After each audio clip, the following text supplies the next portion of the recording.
Bugün Türkmenistan'da yaşanan insan hakları ihlalleri ve insanlığa karşı suçlarla alakalı olarak Çağlayan Adliyesi'ndeyiz. Türkmenistan yönetimi özellikle emir komuta zinciri içerisindeki siyasi figürler ve aktörler ve bazı yöneticiler hakkında insanlığa karşı suçlar ve işkence suçlarından dolayı suç duyurusunda bulunduk. Türkmenistan yönetiminin pratiklerini eleştirenler, özellikle kendi hayatları içerisinde çeşitli zorluklar yaşayan insanların yapmış olduğu eleştiri ve talepler, farklı siyasi fikirler ya da farklı siyasi aktörler Türkmenistan yönetiminin çeşitli mecralarda, hatta Türkmenistan dışındaki ülkelerde bile baskılarıyla sonuçlanıyor. Keyfi olarak tutulan insanlar, zorla kaybettirilenler, kendilerinden hiçbir şekilde haber alınamayanlar, yargısız infazlar, cezaevinde kötü muameleden dolayı ölümler, işkence ve kötü muamele gibi birçok suçun işlendiğini biliyoruz.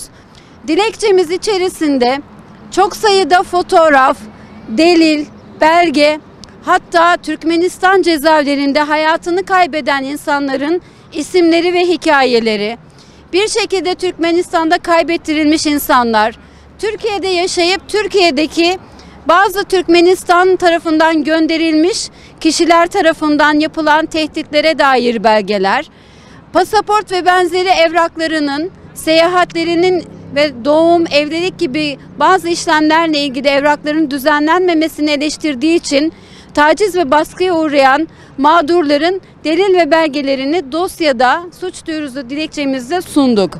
Ben burada 15 seneden beri Türkiye'deyim. Benim 2 tane çocuğum var. Ve ben konsolosluğu yüzünden, bizim devlet yüzünden o çocuklara kimlik alamadım. Benim eşim Türk vatandaşı.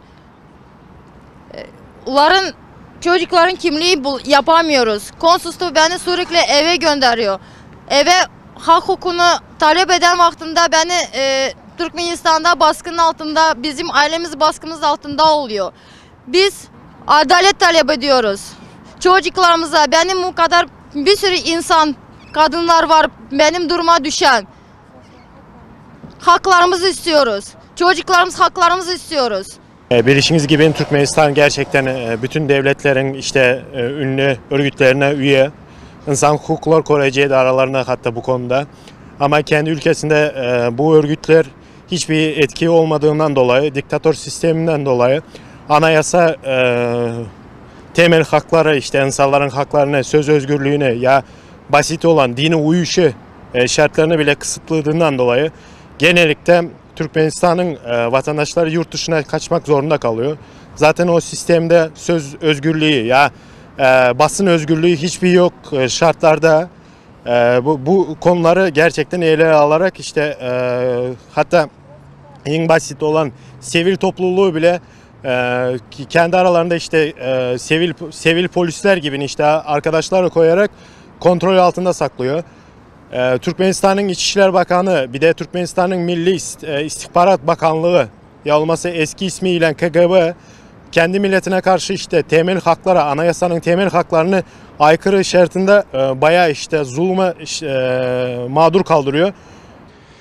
Men bu çıkış etmek bilen, yani söz sözlemek bilen Türkmenistan'ın hava menzilinde Türkmenistan halkına döredilen kıyınçılıklar var adı, o gurrun vermekçe.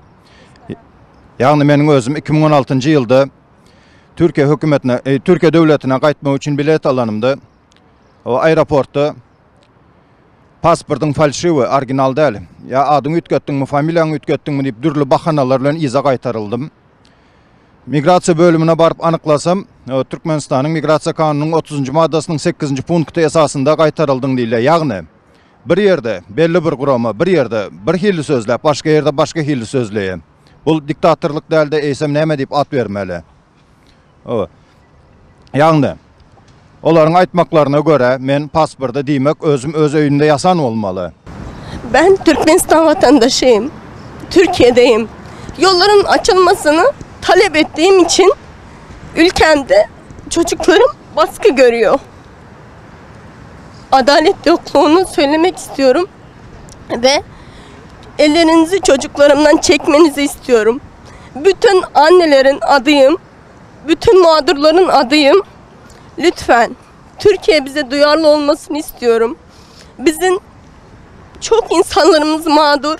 Yollarımızın açılmaması için elinden gelenini yapıyorlar. Herhangi bir evrak bile vermiyorlar. Pasaportlarımız yok.